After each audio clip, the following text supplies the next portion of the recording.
Buenos días.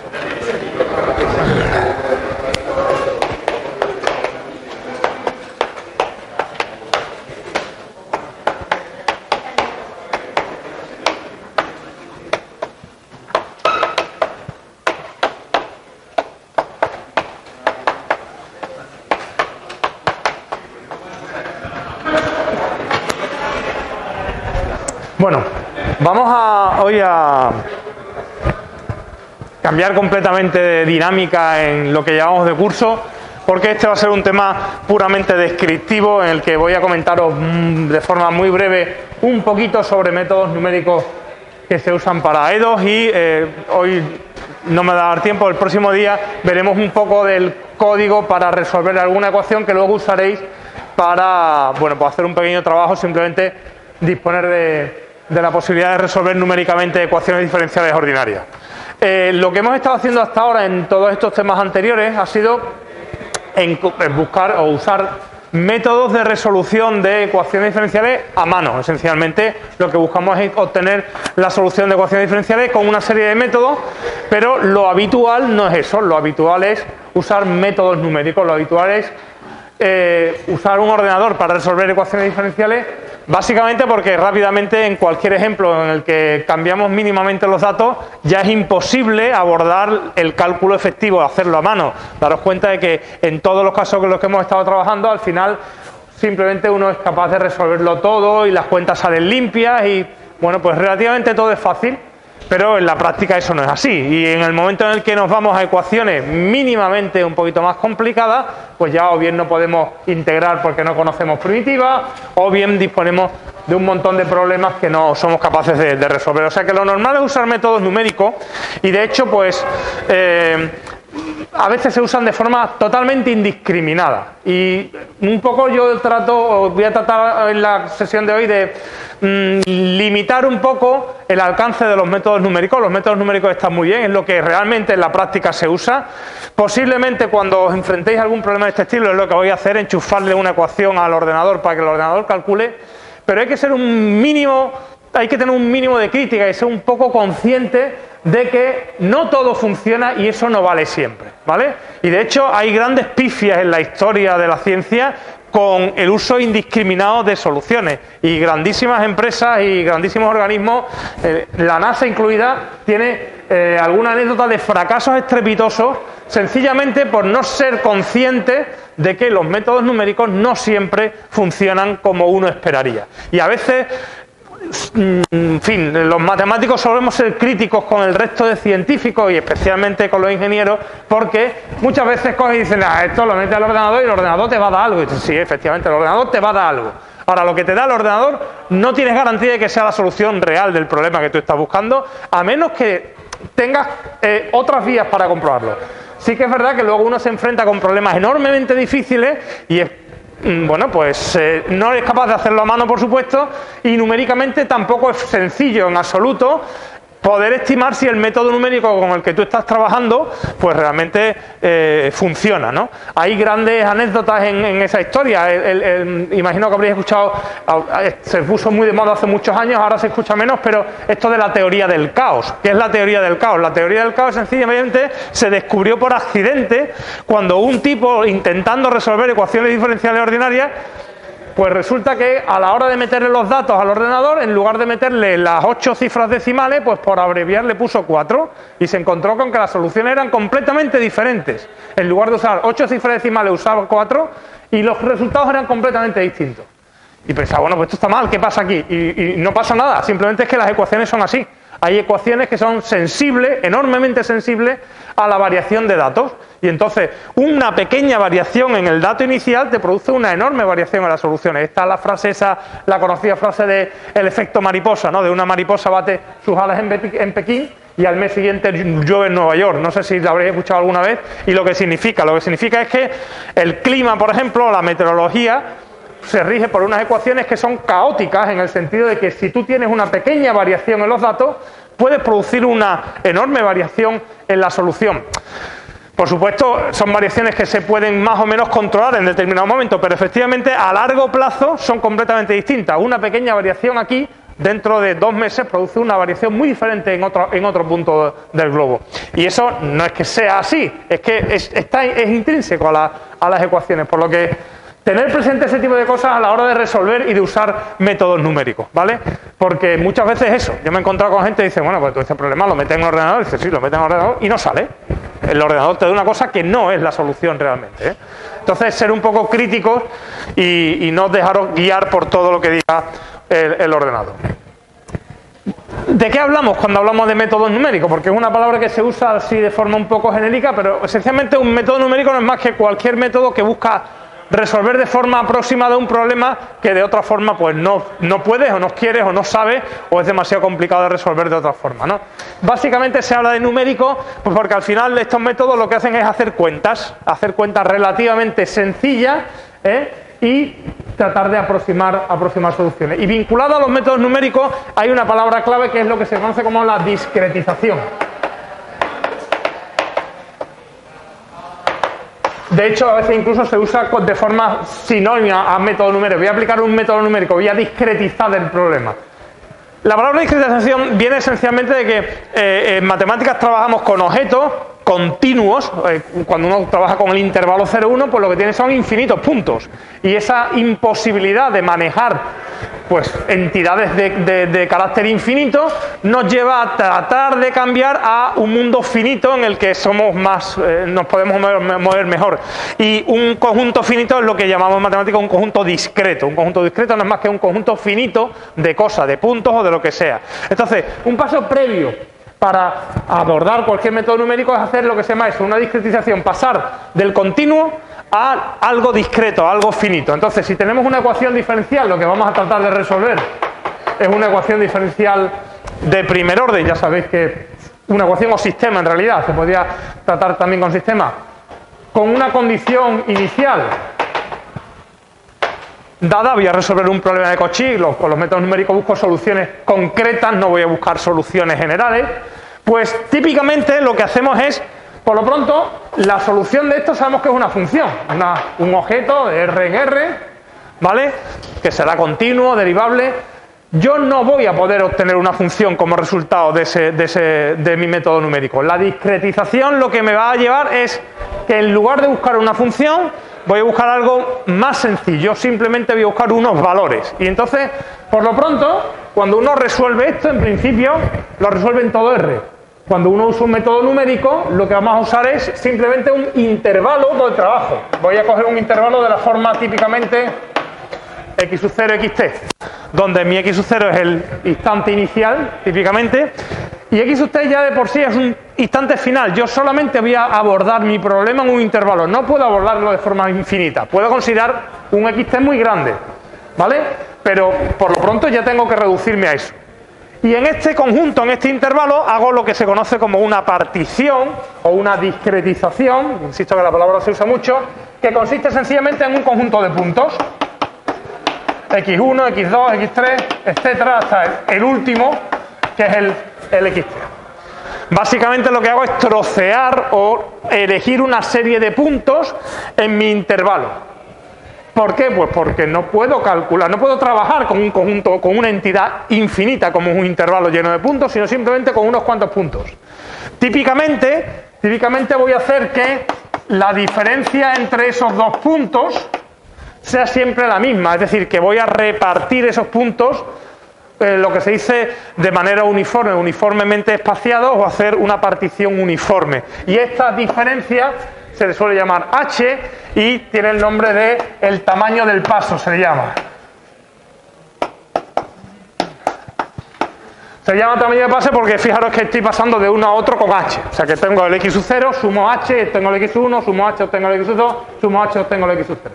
Y típicamente usamos eso, una partición uniforme, pues simplemente por comodidad, ¿de acuerdo?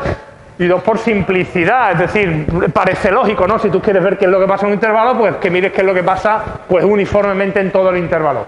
En la práctica, hay veces que no se usan tamaños de pasos fijos, este sería un tamaño de paso fijo, sino que se usan tamaños de paso variables.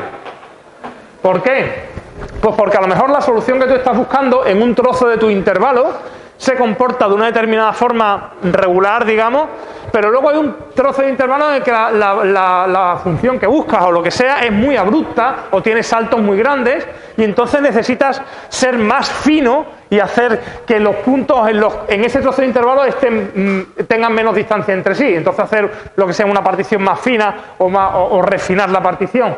Y entonces a veces conviene usar tamaño de paso variable.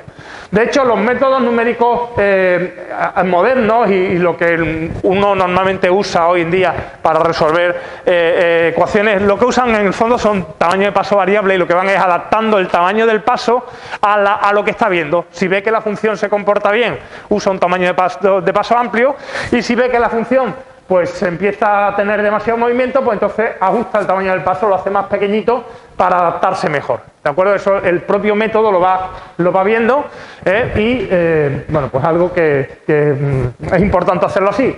Más que nada por optimizar, por hacer el menor número de cuentas posible y que todo vaya pues de la forma más fluida posible. Pero en principio esto es una hipótesis básica, sencilla, y además nos permite estudiar los métodos con un poco más de detenimiento, jugar con tamaño de paso fijo, ¿vale?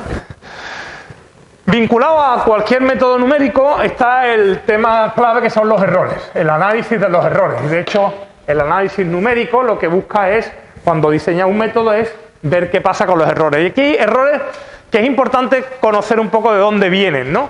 Hay por una parte los llamados errores de redondeo, ¿vale?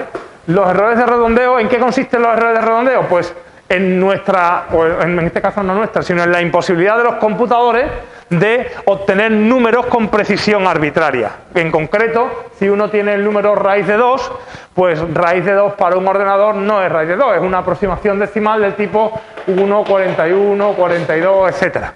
Pero ese etcétera hay que cortarlo en algún sitio. El ordenador no almacena el número raíz de 2 completamente, almacena solamente una cantidad fija de dígitos en función de la precisión de la máquina y por tanto se está cometiendo un error. Ya no tengo raíz de 2, ya tengo precisamente un corte de raíz de 2 y eso es lo que se llama un error de redondeo. Redondeamos los números básicamente, no usamos toda la precisión infinita, sino solamente un número finito. Evidentemente uno dice, bueno, pues estamos cortando aquí, pues yo qué sé, en el orden de la 15ª cifra decimal. No es relevante. Pues puede serlo, ¿vale? Puede serlo. Dependiendo del problema, dependiendo del método, los errores de redondeo pueden dar lugar a problemas. Ahora veremos algún caso. Y otra fuente frecuente de errores son los llamados errores de truncamiento. Los errores de truncamiento vienen esencialmente por dos motivos. Uno, porque los métodos numéricos que solemos usar suelen ser métodos iterativos, en el sentido de que lo que yo hago para buscar mi solución es una sucesión, crear una sucesión de valores que va a converger. Lo que yo puedo demostrar es que esa sucesión de valores converge a la solución de mi problema, pero evidentemente en ese proceso de convergencia yo nunca voy a poder llegar al infinito. Otra vez, no puedo hacer cálculos infinitos, simplemente en algún momento tendré que cortar o tendré que truncar el método. Entonces se llaman errores de truncamiento justamente a los errores que aparecen porque yo no voy a hacer todas las iteraciones del método, sino que voy a parar en un número determinado de iteraciones cuando obtenga el error que yo quiera o sencillamente cuando el coste computacional me exija que pare. Entonces, por una parte tengo errores de truncamiento que vienen de los métodos, de las iteraciones del método.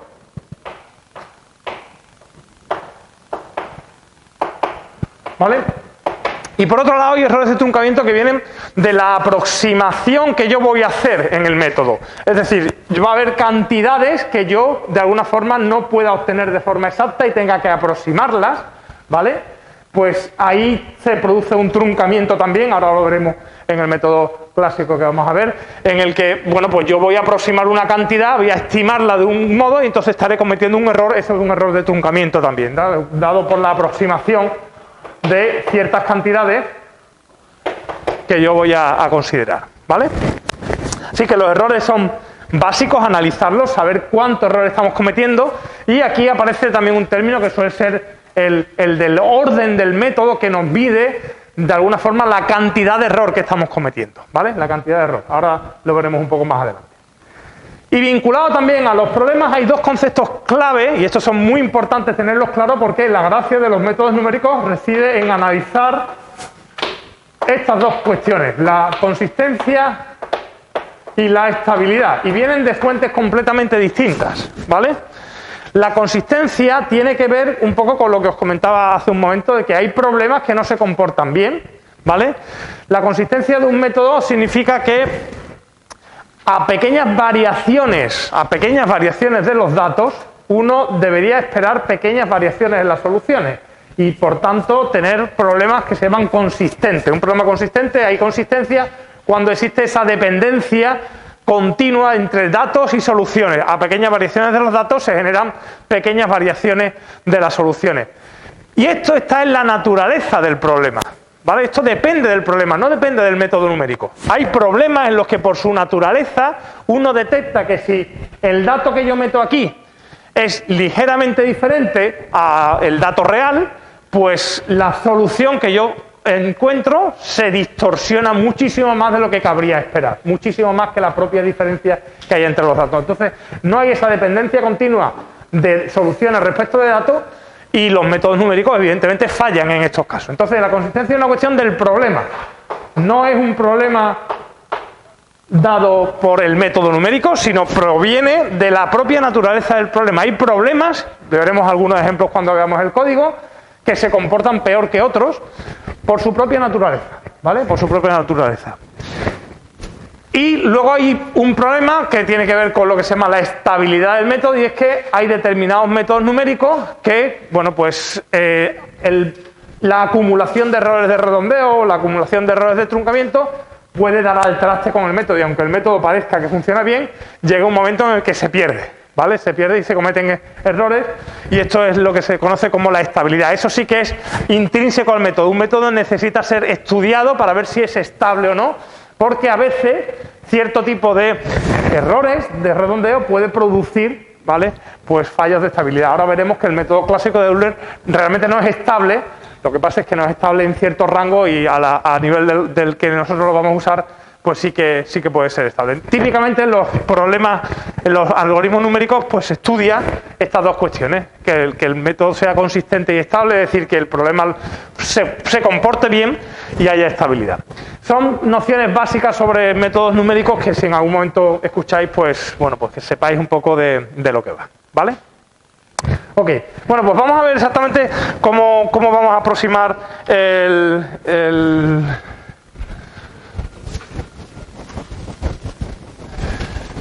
la ecuación esta, la E2 que queremos resolver con posiblemente el método más clásico de todos, que es el método de Euler.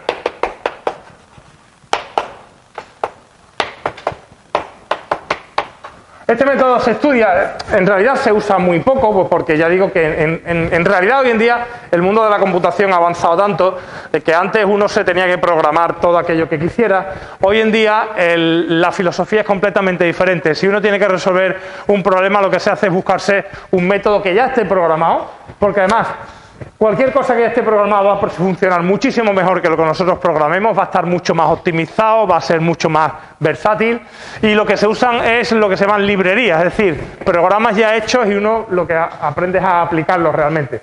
Pero entender mínimamente cómo funcionan los métodos es básico si uno quiere, por lo pronto, mejorar el método o mejorar un método o aplicarlo a sitios donde no se ha aplicado y entonces uno tiene que hacer alguna cosa, y por otra parte porque nos da una idea, este tipo de métodos tan simples nos da una idea de cuáles son las ideas básicas, ¿no?, de cuáles son los principios básicos que se siguen a la hora de tratar cualquier método. Y este método está muy estudiado porque es muy sencillito y sobre el que se puede estudiar todo tipo de errores, ¿vale? Entonces, ¿cuál es la idea? La idea, yo quiero resolver entonces una ecuación diferencial como esta. Voy a simplificar un poco el intervalo de trabajo, voy a considerar un dato inicial en tiempo cero, voy a aproximarla en un intervalo 0t y, como decía antes, cogiendo una partición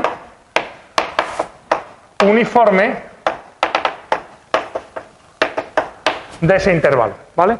En concreto, de hecho, lo que voy a coger es simplemente un valor h, que va a ser el tamaño del intervalo partido por un n, que va a ser el número de puntos que voy a coger n más un punto, y fijaros entonces que el x sub k no es k que es más que k por h, ¿vale? Con k desde 0 hasta n. De esta forma tan sencilla puedo reproducir rápidamente todos los puntos de mi partición. Y lo que voy a buscar es no obtener una función aquí, sino lo que voy a obtener es un conjunto de valores que me aproxime los valores de la función en x sub k. Es decir, lo que voy a hacer es buscar, voy a poner así, unos valores que voy a llamar ik, que se aproximen, que se parezcan todo lo más posible al valor i de la solución de esta ecuación en esos puntos. Es decir, ya no busco una función, ya busco solamente unos valores. La situación sería más o menos la siguiente. Yo aquí voy a tener una partición de mi intervalo, ¿vale? Aquí habrá una función i que será la solución de mi problema. Bueno, pues yo en realidad lo que busco son unos cuantos puntitos aquí. ¿Vale? En realidad no busco la curva, busco los puntos. Y eso es lo que voy a obtener, unos cuantos valores. ¿Vale? Este sería el i sub 0, este sería el i sub 1, este sería el i sub 2, etc. Fijaros que el único que tengo claro es el i sub 0 porque es el dato del problema. ¿Vale? El i sub 0 es exacto, ese es el valor que tengo. Los demás los voy a generar, ahora veremos cómo se pueden generar esos valores. En la práctica lo que tengo es esa nube de puntos nada más, unos puntos, un conjunto discreto, eso es lo que se llama, por eso hablamos de discretización. Lo que pasa es que luego los programas de ordenador lo que hacen es juntarlos con rectas. Cuando esos puntos están muy cerquita unos de otros, uno no ve la recta, uno ve una curva, pero en el fondo lo que está haciendo es juntarlos. Juntarlos con rectas. Si cogéis pocos puntos, veréis cómo aparecen claramente las rectas que los juntan. O sea que no tenemos toda la curva, sino solamente unos puntos discretos. Lo que pasa es que, claro, si los junto con rectas y los puntos son muy próximos, pues puedo calcular fácilmente el valor de esta función en cualquier punto intermedio, interpolando, haciendo una interpolación muy sencilla. En la práctica, realmente solamente lo que obtenemos son eso, son unos conjuntos determinados de valores. ¿Vale? Bueno, pues para aproximar, para usar el método de Euler, o para definir el método de Euler, que se le ocurrió al propio Euler, no había ordenadores ni mucho menos, pero se puede hacer a mano, en realidad. Lo que hizo fue simplemente hacer una aproximación de la derivada de lo más simple posible. Es decir, ¿qué es la derivada en una función en un punto? Bueno, pues si yo tengo aquí una curva, este será el valor de la función en el punto x sub k. Sabéis que la derivada en este punto es la pendiente de la recta tangente, ¿vale? Que sería la inclinación de esa recta de ahí, la tangente del ángulo. Bueno, pues lo que hizo es sencillamente decir, bueno, pues si yo me considero la diferencia, la recta que va desde el punto i de x sub k a este de aquí, que sería el i de x sub k más 1, ¿vale? Cuando el x sub k más 1 y el x sub k empiezan a aproximarse, pues esta recta que he dibujado aquí y esta recta que es la tangente, pues van a ir aproximando. Es decir, a medida que yo este x sub k lo empiezo a acercar aquí, esta recta irá bajando y al final habrá una, digamos, convergencia. De hecho, la definición de derivada es eso, es el límite de esos cocientes incrementales. Entonces, lo que hace el método de Euler es aproximar la derivada por el cociente incremental entre dos puntos consecutivos. ¿Vale? Eso es lo que busca el método de Euler, aproximar esa derivada por esto, con la idea de que cuando, bueno, esto sería x sub k más 1 menos x sub k, pero esto vale h. Esto vale h porque es el tamaño del paso, ¿vale? Cuando ese h es pequeño, cuando el tamaño del paso se reduce, pues entonces esta aproximación, digamos, que va mejorando. Esta es una aproximación, esto habitualmente se escribe de esta forma, lo que se tiene es que i en x sub k es igual a i en x sub k más 1 menos i en x sub k partido por h más lo que se llama un O mayúscula de h, una especie de O así caligráfica. Esto es lo que se llama la notación de Landau.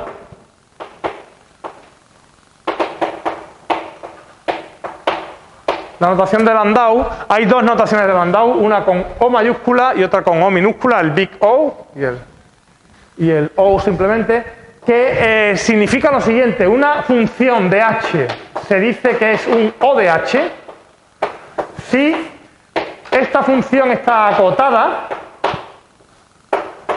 por una constante por h cuando el h es pequeño. Si se usa un h positivo, bastante más, un número pequeño se escribe así a veces con un doble menor que 1, que significa que es bastante más cercano a 0 que a 1, ¿vale? O sea, un h pequeño. Lo que significa la notación esta es que este valor, esta función es un O de h si está acotada por una constante por h, donde esa constante es un valor fijo, que podría ser muy grande, podría ser muy grande, pero digamos que como es fijo, cuando h es pequeño, lo otro es pequeño, que es lo que sucede aquí. Y en este caso, la derivada primera verifica eso. La derivada primera se puede aproximar por ese cociente incremental con un error que estamos cometiendo, un término que normalmente despreciamos, que es del orden de O de h, es decir, que es tan pequeño como el h, aproximadamente, salvo constante. Salvo constante. ¿Sí? ¿Vale? De hecho, justamente cuando hacemos la aproximación, lo que hacemos es olvidar este error, y ese es el error de truncamiento del que comentaba antes. Estoy truncando, en lugar de tener algo exacto, ya corto un trozo, me olvido y desprecio un trozo que es del orden de h y simplemente uso esa aproximación, ¿vale? Bueno, pues fijaros, como I' en realidad es f, ¿vale? Pues entonces aquí podré escribir f de x sub k y en x sub k, pues automáticamente me sale un método muy sencillo. Si en lugar de buscar los i en x sub k pongo sus valores aproximados, lo que voy a establecer es un método que dice lo siguiente, lo voy a escribir al revés, sería que i en i sub k más 1 menos i sub k partido por h va a ser igual a f en x sub k i sub k. Y de aquí, pues sacando el h, lo que obtengo es que i sub k más 1 menos i sub k es igual a h, o mejor dicho, voy a sacarlo todo al otro lado,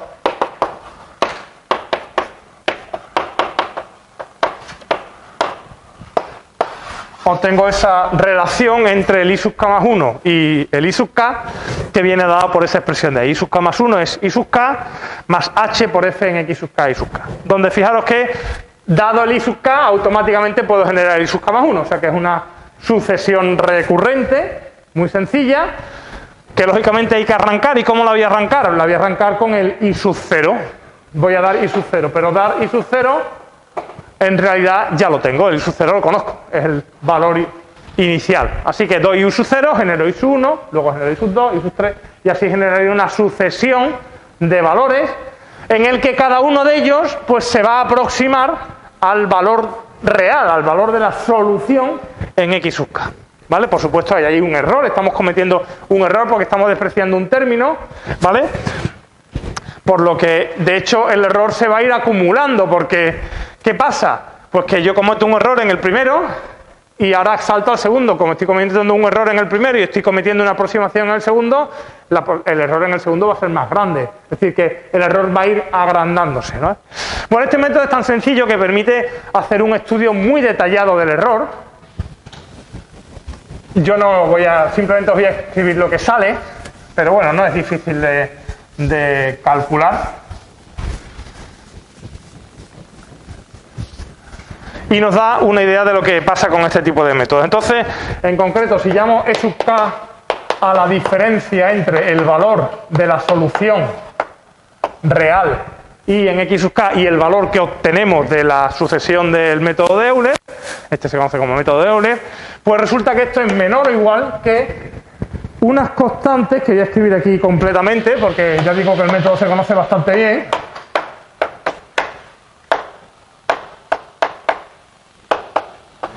¿Vale? Donde esa m es una cota.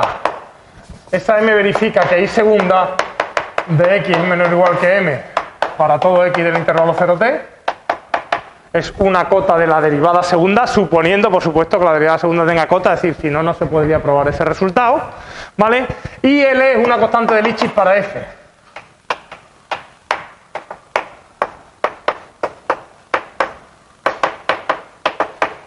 La constante de Ricci, recordad lo que significaba, que la f en x y 1 menos f en x y 2 es menor o igual que L por I1 menos I2. ¿Vale? Eso era la constante de Ricci, que era la hipótesis que usábamos para garantizar la existencia de solución de la ecuación diferencial. Lógicamente, pues en estos casos se usa eso, se necesita la existencia de solución. Bueno, pues fijaros, básicamente lo que dice el método, eso es una constante que no depende de h, salvo el h que aparece ahí. Lo demás son constantes fijas que dependen de la función y de la solución realmente. Observar que aquí aparece la exponencial de x elevado a k, es decir, que a medida que el x sub k es grande, a medida que nos vamos alejando en el tiempo, esto cada vez es más grande. Es decir, que es una cota que va creciendo en cada paso del error, va haciendo cada vez más grande. Pero no deja de ser un número fijo, por lo que si h es suficientemente pequeño, al final esto va a ser pequeño. De hecho, fijaros que esto es del orden de h, es una constante por h, está acotado. O sea que el método de Euler es lo que se llama un método de primer orden, es de orden 1 o de orden O de h, que es lo mismo. Se llama orden 1 porque el h está elevado a 1, luego veremos algunos de orden 2. Si el h es pequeño, ¿vale? El h es pequeño, el error es pequeño. ¿Y cómo de pequeño? Pues si el h lo dividimos por 2, el error aproximadamente se divide por 2, salvo la constante. Si el h lo divido por 10, el error se va a dividir por 10. Más o menos es del orden de cómo lo haga con h. Luego veremos un método de segundo orden en el que la cosa es muchísimo más ventajosa. Bien, este resultado se puede probar así en ausencia de errores de redondeo. Esto es fundamental.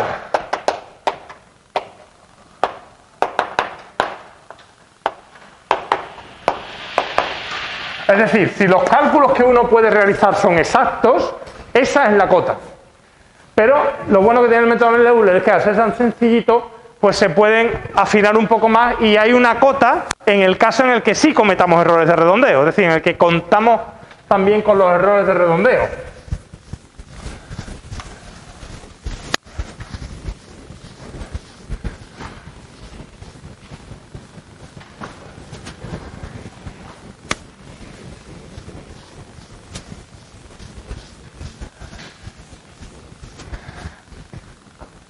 Entonces, si hay errores de redondeo,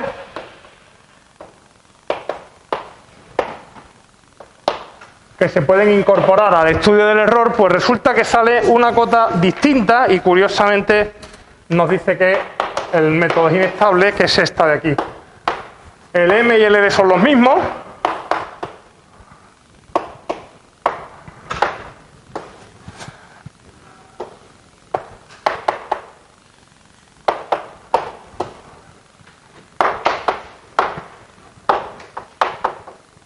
El L y el M y el L son los mismos y este epsilon que aparece aquí es la precisión de la máquina. Es decir, que si estamos usando 15 cifras decimales, pues sería 10 elevado a menos 16. ¿Vale? Si estamos usando 8 cifras decimales, sería del orden de 10 elevado a menos 8, menos 9. Fijaros que esa cota de error que se puede probar si hay errores de redondeo, es decir, si uno sabe que el cálculo lo va a cometer con un error porque está aproximando, pues aparecen ahí ese épsilon, y observar que cuando h tiende a 0 todo es fijo, otra vez, m, l, épsilon, la exponencial, todo es fijo. Cuando h tiende a 0, esto se va a infinito, porque esto se va a ir a 0, pero esto se va a infinito. Es decir, si el error es muy pequeño, ¿vale? Eso se hace muy grande, es decir, que el método es inestable en realidad. Lo que pasa es que en realidad en la práctica, como epsilon es del orden de la precisión de la máquina, para que esto realmente suponga un problema, h tiene que ser todavía más pequeño que la precisión de la máquina. El paso tendría que ser muy pequeño y es donde realmente notaríamos lo que ocurre, y en la práctica pues uno nunca usa pasos tan pequeños para el método de Euler porque se hace totalmente inabordable, ¿vale? Por lo que no lo vemos, pero el método de Euler tiene problemas con los errores de redondeo. Hacer este análisis de método del método fundamental, pues para evitarse sorpresas, para evitarse sorpresas. De todas formas, no son análisis sencillos, en este caso se puede obtener, en otros simplemente a veces se puede estimar más o menos qué es lo que puede suceder, ¿vale? ya digo que el análisis numérico, el estudio de errores de los métodos, es una parte importante a tener en cuenta cuando uno estudia este tipo de cosas. Bueno, pues vamos a ver cómo mejorarlo brevemente, porque bueno, pues es bastante sencillo hacerlo. Vamos a ver métodos de segundo orden.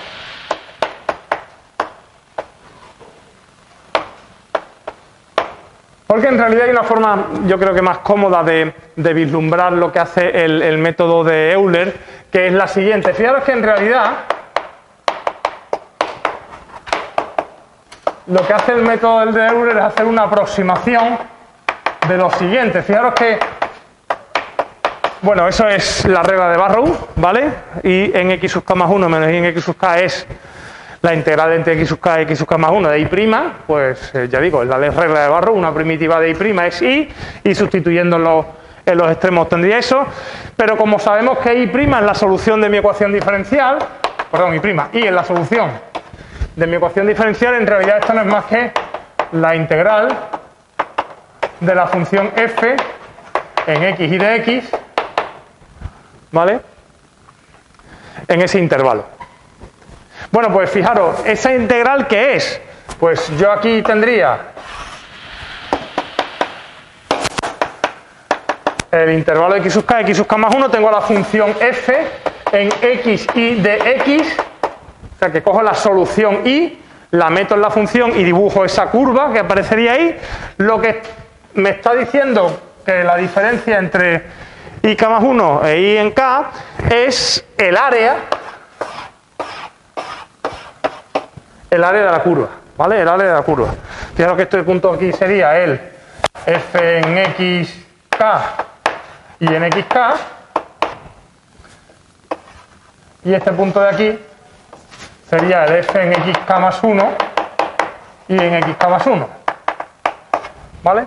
Bueno, pues lo que dice el método de Euler es que esta diferencia la estima, la hace aproximadamente igual a h por f en xk y en xk, ¿vale?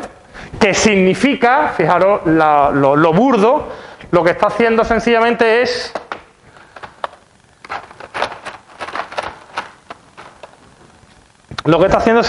decir que este área la voy a aproximar por el área de este rectángulo,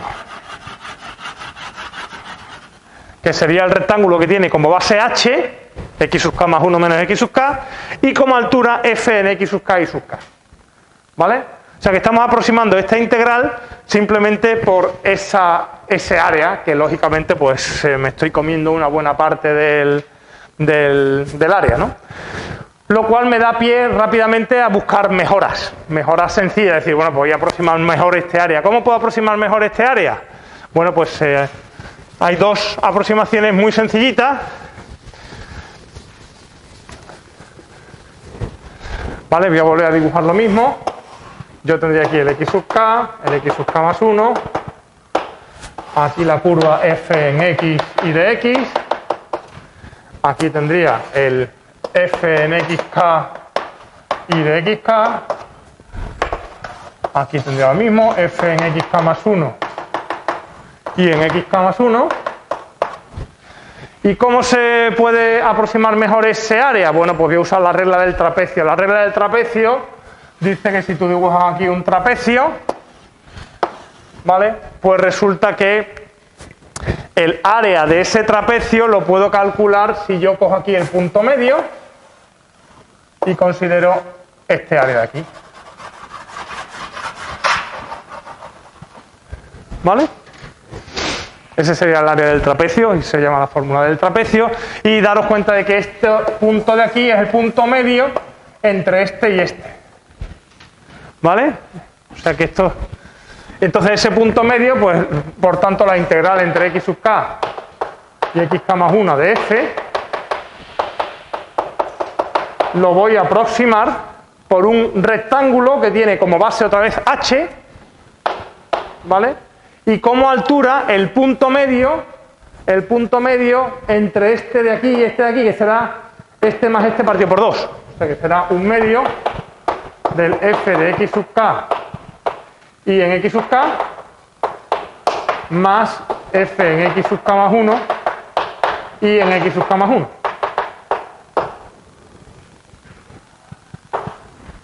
¿Vale? Veis un poco la idea, ¿no? La fórmula del trapecio aplicado a esa integral. Y entonces, ya ahora cambiando los y en xk más 1 y en xk por y sub k más 1 y sub k, es decir, esto menos esto, lo voy a aproximar por esto, ¿vale? Pero aquí tengo un pequeño problema, y es que este y en xk más 1, que sería el y sub k más 1, es el que quiero calcular, entonces me aparece en la fórmula. Estos métodos, tal y como están escritos así, se conocen con el nombre de métodos implícitos, porque no aparece de forma explícita el cálculo, sino que habría que resolver un sistema. En la práctica, pues se puede hacer y de hecho funciona un poquito mejor, pero aquí lo que se hace es apañar esto y entonces decir que este valor de aquí lo voy a cambiar por una aproximación, lo voy a cambiar por y en x sub k más h por f en x sub k y en x sub k. Voy a hacer una pequeña aproximación de ese valor, simplemente pues cogiendo la recta que va hacia allí, ¿vale? En lugar de estimar el valor exacto de la función en ese punto, pues hago una estimación distinta. Entonces me quedaría el siguiente método. El y sub k más 1 sale como el y sub k, es decir, estos dos de aquí, ¿vale? Más h medios, ¿vale? Más h medios de f en xk y k más f en xk más 1 y sub k más h de f de xk y k.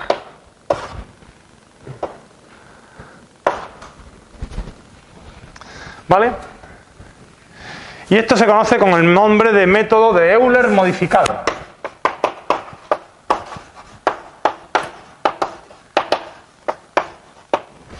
¿Vale? Eso se conoce con el nombre. O sea, dado el i sub 0, pues puedo generar el i sub k más 1 aquí. Todo lo que aparece en IK, aparece el f xk más 1, pero bueno, en xk más 1 aparece ahí, pero bueno, el xk más 1 lo conozco. ¿Vale? Lo que no conozco es el ik más 1, lo tengo que conocer mediante esa fórmula.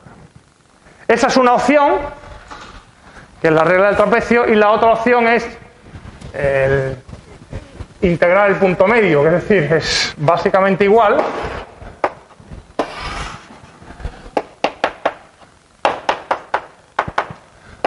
Voy a dibujar otra vez lo mismo.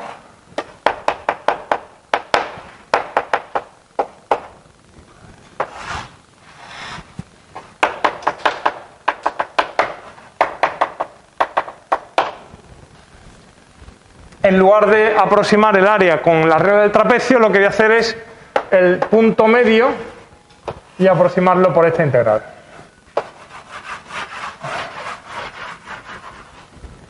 ¿Vale? Donde aquí lo que estoy considerando es un rectángulo.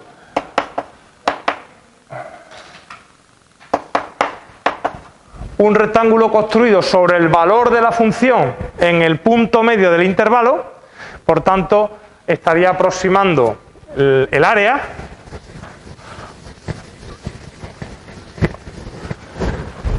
Estaría aproximando la integral entre x sub k y x sub k más 1 de f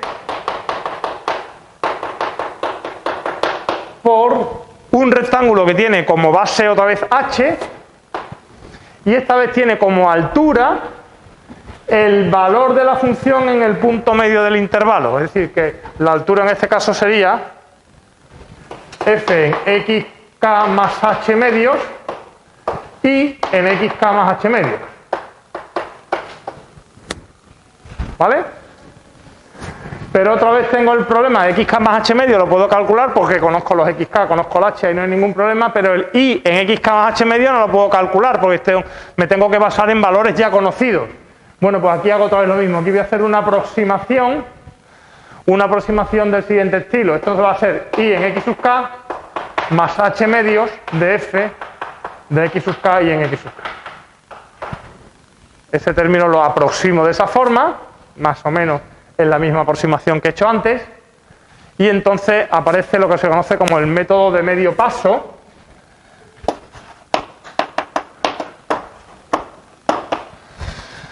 que es este de aquí, sería el I sub k más h por f en x sub k más h medios,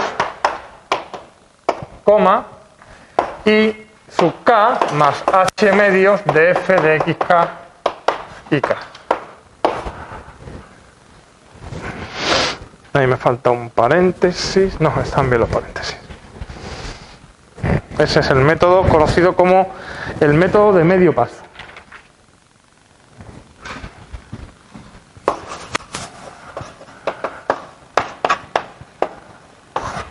¿Vale? Bueno, estos métodos son sencillos también de estudiar el error y lo que se prueba es que son de orden 2, es decir, estos métodos en lo que se puede probar es que al final el error es un O de h cuadrado. Por eso se habla de orden 2, por el exponente de la h. Y lo que eso significa ahora es que, fijaros, si divido por 2 el h, el error se divide por 4, se divide por su cuadrado. Si yo divido por 10 el h, el error se divide por 100. Con lo cual la precisión del método pues mejora sustancialmente, ¿vale? Luego el próximo día los veremos en acción sobre el código, cómo efectivamente la precisión mejora ostensiblemente. Y bueno, mañana seguimos.